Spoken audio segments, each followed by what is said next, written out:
Des femmes sont attaquées partout au Royaume-Uni par le même groupe de personnes. Et maintenant, il ne s'agit plus de savoir si vous êtes pour ou contre l'immigration. Il s'agit de savoir si vous vous souciez de protéger les femmes, tout simplement. Parce que vous devez écouter ce qu'elles disent. Et honnêtement, c'est assez déchirant. Je crains qu'à chaque sortie de l'école, il soit en face à observer les gens partir. Et j'ai l'impression qu'un jour, moi ou d'autres personnes de mon âge, on va juste être surveillés par ces hommes. Et ce sentiment te donne une impression d'insécurité. Et tu es à un âge où tu veux un peu de liberté pour sortir et t'amuser. Peu importe qu'elle veuille cette liberté, tous les parents devraient la vouloir. C'est une enfant. Et elle dit qu'elle sait maintenant que lorsqu'elle quitte son école, il y a des hommes qui la regardent, des prédateurs potentiels. Ça devrait alerter absolument tout le monde. Et pourtant, encore, des gens essaient de prétendre que cette histoire a été inventée. On ne peut pas faire ça. Non, je ne peux pas. Je dois maintenant prendre le chemin le plus long pour aller à l'école. Je ne peux plus vraiment aller seule en ville. Je dois vraiment y aller avec des amis ou mes parents. Et je ne peux même pas vraiment aller au parc à moins qu'il y ait les parents de mon ami là-bas. Tu sais à quel point c'est déchirant? À quel point c'est mal qu'une fille doive ressentir ça et que ce soit accepté comme totalement normal, qu'elle ne puisse aller nulle part sans être avec ses parents. Elle n'a pas 5 ans. Elle a quoi? 15, 17 ans. À cet âge, ces filles elles devraient se dire: «Oui, on veut sortir et être seules», mais elles sont terrifiées. Cette fille a parfaitement le droit de ressentir ce qu'elle ressent. Elle et toutes ses amies sont en grand danger au Royaume-Uni. Rappelez-vous, il y a eu un rapport de 219 pages sur les gangs qui a été publié par Reform. Et il disait que 13 000 membres de gangs n'avaient reçu que des lettres d'avertissement au lieu d'être poursuivis pénalement. 13 000 membres de gangs présumés n'ont reçu que des lettres d'avertissement ou des notifications non pénales au lieu d'être inculpés. Des lettres d'avertissement. Cela signifie que pour protéger votre fille, leur réponse, c'est une lettre d'avertissement. Il y a eu un quart de million de victimes. Les gangs étaient surtout composés d'hommes d'origine pakistanaise, donc majoritairement musulmans. Ça me rend malade. Nous allons parcourir cela. Dissimulation systématique et complicité. La police, le cas échéant, le conseil local, les services sociaux et les procureurs ont souvent ignoré des preuves, rejeté les témoignages, renvoyé des victimes chez leur agresseur et évité d'agir par crainte d'être jugé raciste ou de nuire aux relations communautaires. Laissez-moi vous dire ceci. Quand j'étais petite, ma mère me disait: Si quelqu'un te dit quelque chose d'inapproprié, tu vas voir la police, tu m'appelles, tu t'assures d'en parler à un adulte dans la rue pour signaler qu'il se passe quelque chose». Mais ce que vous voyez ici, c'est que la police, les services sociaux, les procureurs ignoraient en fait les preuves parce qu'ils avaient tellement peur d'être traités de racistes. Ça veut dire que votre fille n'ira voir aucun policier, n'appellera pas les services sociaux, n'ira pas prévenir le NHS et elle pourrait même ne pas vous en parler parce qu'elle a tellement peur. Ce n'est pas une société dans laquelle nous devrions vivre.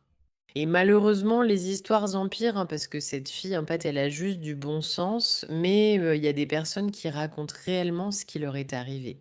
Je veux dire, cette femme courageuse, ne c'est incroyable.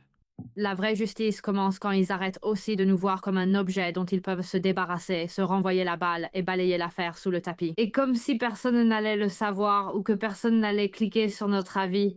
Tu sais qui est cette femme? D'accord, c'est une femme britannique.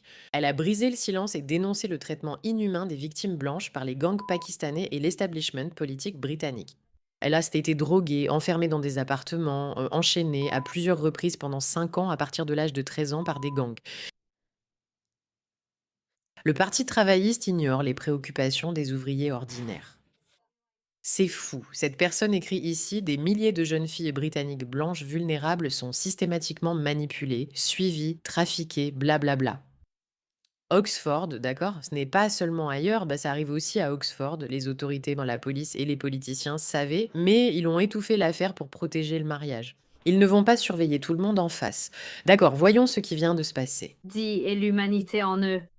Il devrait vraiment s'y mettre sérieusement. Cela m'inquiète. C'est presque comme s'il voulait cacher les choses. Et c'est presque comme s'il cachait quelque chose, quoi. Plus ils essaient de l'étouffer. Et ça déclenche beaucoup de signaux d'alarme. Pourquoi nier quelque chose comme ça? Pourquoi annuler des choses comme ça? Ça me dépasse. Ça me dépasse complètement. La première responsabilité d'une société, c'est de protéger ses faibles et ses plus vulnérables. Et les faibles et vulnérables, malheureusement, cela signifie souvent les enfants et parfois les femmes. Non, non, non, il ne s'agit pas de protéger les hommes par peur d'être traités de racistes et encore moins de protéger des personnes qui arrivent et qui ne méritent même pas d'être là à la base. Donc tu as été, je veux dire, le fait est que tu as été traité comme rien, comme un sous-homme par cette bande horrible, Sarge et ses copains. Je veux dire, tu dois avoir l'impression qu'on te traite à nouveau comme si tu n'étais rien. Oui, j'ai l'impression d'avoir été traitée comme rien depuis le moment où je l'ai signalé. Et j'ai l'impression que plus ça dure, tu sais, il y a beaucoup de choses sous les projecteurs, mais t'es toujours traité comme si tu n'étais rien. Tu n'es pas considéré. Tu sais, honnêtement, je n'ai vraiment pas envie de rentrer dans l'histoire de la fille à plaindre. Le fait qu'elle ait l'impression d'avoir été traitée comme rien, c'est quelque chose que les médias peuvent exploiter indéfiniment. Tant mieux pour eux. Et il y a une part de vérité là-dedans. Tu ne veux pas faire culpabiliser une victime d'avoir signalé ce qui lui est arrivé, bien sûr. Mais la vraie question qu'on doit se poser, c'est pourquoi? Pourquoi diable le gouvernement protégerait-il les mauvaises personnes plutôt que les bonnes? Qu'est-ce que c'est? Et pourquoi est-ce qu'on accepte simplement que des filles de 14 ans comme cette fille disent derrière qu'elles ne peuvent pas sortir sans être surveillées par des pervers devant leur école? Où est-ce que ça se passe maintenant? Si tu comptes me dire que ce sont juste les blancs, recule jeune fille, recule vieux monsieur. Cette femme n'est pas normale. Voyons ce qu'elle dit. Je crois en ce rapport et je vais vous dire pourquoi. Je vais vous l'expliquer à la fois personnellement et professionnellement. Personnellement, quand j'étais jeune, j'ai moi-même été approchée par des hommes musulmans, souvent en groupe, autour des centres commerciaux. Et cela s'est produit pendant la majeure partie de mon adolescence. Heureusement, je ne leur ai jamais prêté attention. Deuxièmement, je connais, et je pourrais vous nommer, même si je ne le ferai pas, environ 6 filles avec qui j'étais à l'école, qui ont toutes été manipulées et abusées par des hommes musulmans. Maintenant, est-ce que seuls les hommes musulmans abusent? Non, bien sûr que non. Les abus existent dans toutes les races, dans toutes les religions. C'est bien le sujet.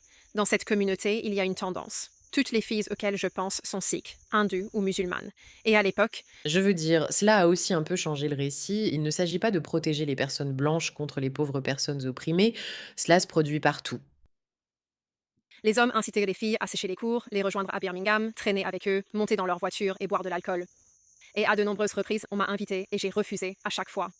Parce que je ne voulais pas rejoindre ces filles lors de ces sorties. Ces filles m'insultaient à l'école et m'excluaient de leur groupe d'amis. Et pendant un certain temps, je me suis retrouvée seule à l'école, sans amis ni groupe social. Mais avec le temps, C'est dire à quel point c'est grave. Ces hommes ne manipulent pas seulement leurs filles, ils exercent aussi une pression sociale sur elles pour faire en sorte qu'ils deviennent socialement acceptables pour d'autres filles de suivre ces hommes, qui vont ensuite les mettre sous emprise et leur faire Dieu sait quoi.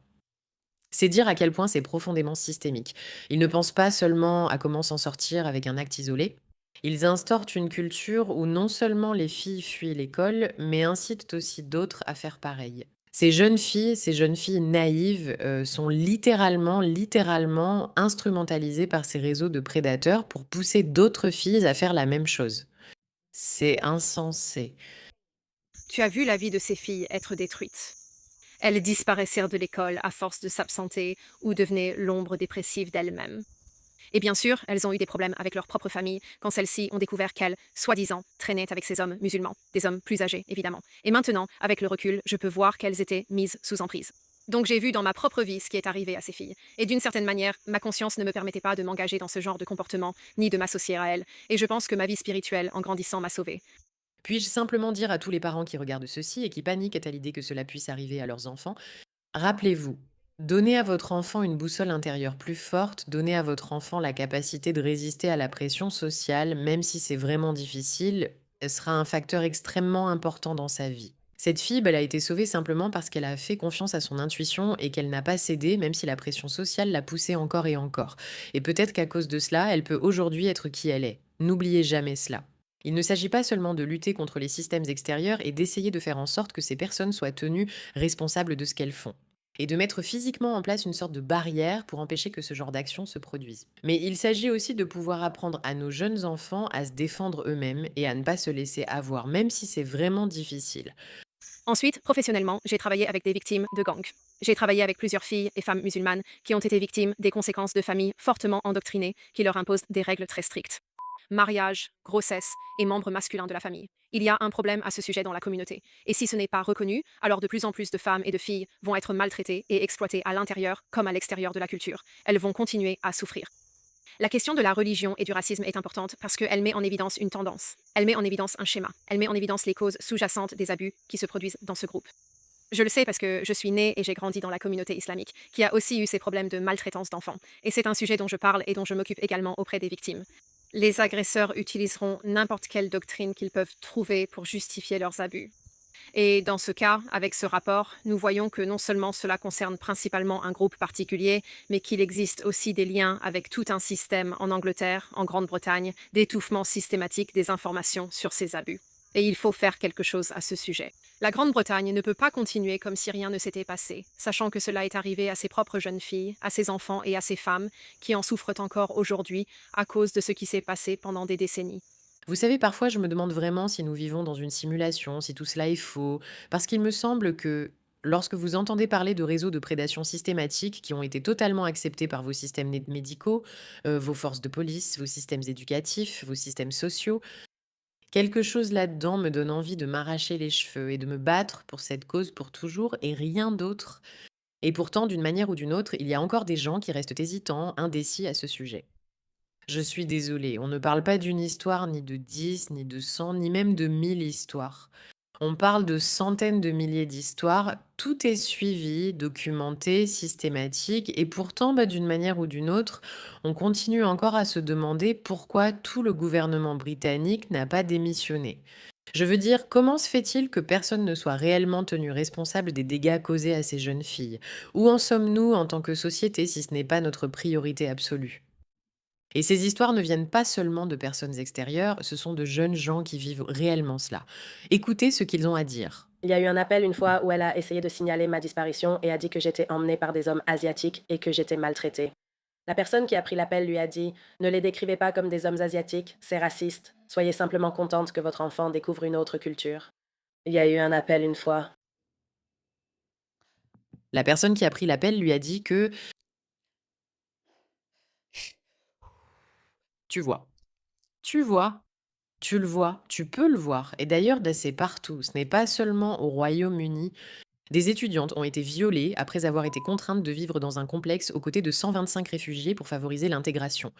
De jeunes néerlandaises terrifiées ont subi des années de violence et d'agression. C'est désormais la priorité numéro un. Lorsqu'il parle de la destruction de l'Occident, nous devons nous interroger sur les facteurs extérieurs.